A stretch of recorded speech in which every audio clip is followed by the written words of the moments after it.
again, Jerusalem. And there's a riot of emotion that overwhelms me whenever I think of it. Joy, hope, expectation so thick in the air you could touch it. Have you ever ridden a donkey? But it's not like speeding past on a bicycle. It goes slow enough that you can take it all in. Take in the smiles on the faces of people you've met. Take in their smiles of gratitude for having been seen, touched, known, loved. And there were some wary, incredulous faces in the crowd as well. Temple guards and soldiers sent to keep an eye on this dangerous man who was riding into town on a donkey. I chose a donkey because of something I remembered from the prophets.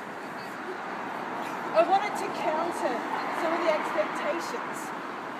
Folk were starting to think I'd turn up in the city on a mighty steed with a soldier's sword. Or whatever plan I had, that was never going to be part of it. But I understood the motivations of those who had sent the guards and the soldiers. A large crowd stirs up a lot of dust. Trust me, I inhaled it from the back of that donkey. And there were some prestigious, powerful feathers that we had ruffled.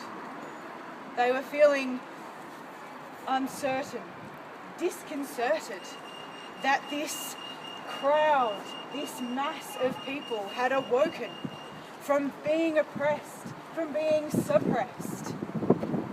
They'd awoken at the sound of the divine message of invitation, of divine love. And you know, that's what made me angry. That those who were charged with the task of guiding the people through Torah and covenant and wisdom, at the heart of all of which is love, when love came among them, could not recognize it. That they could not hear in the people's cries the cry of their God. Over the years, I had come to understand that I stood in the tradition of generations of prophets, calling the people back to God. And I understood now as we rode into Jerusalem that this message was not just for Israel. This was a different message. This was for all people. And I understood that in order for that message to break open, in order for love to open out towards all the world, it would have to break me too. I was so bound up in the proclaiming and the realizing of this divine message, this divine love, that in order for it to break open, I would have to break open. So I stood before the people who would choose oppression, who would act unjustly, who would be guided by fear.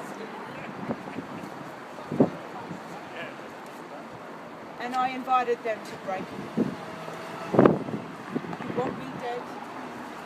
You want to silence me? You want to break me? Good. Let love break open and challenge injustice. Liberate the oppressed. Let love silence fear. Let me show you love.